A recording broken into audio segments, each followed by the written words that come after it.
How to view two apps at the same time on the iPad. On the iPad, to achieve this, we are going to use something called split view. However, it needs to be noted that split view is not supported for all applications, but many apps on the iPad actually do support that. So to enter split mode with two apps, first of all, what we're going to do is we're going to open up the first app. We're going to use Safari as our first app, so I'll simply tap on it here.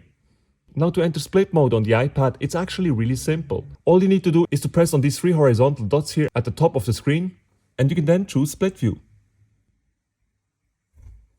This will put our first app here on the side for the moment, that's nothing to worry about. What we have to do next is to choose the second application that we would like to use in split view. So let's say we would like to use the creative app called Procreate. So I would simply tap on it to open it up.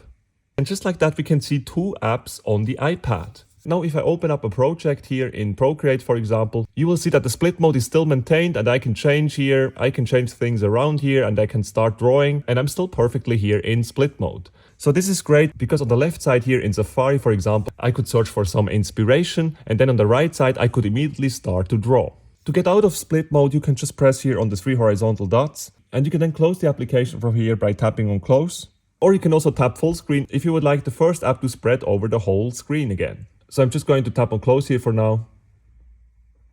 And as we close the first app, this will actually open up our second app in full screen. But when we tap on the app, on top then we will get those three dots and from here I can exit full screen mode and close the application if wanted.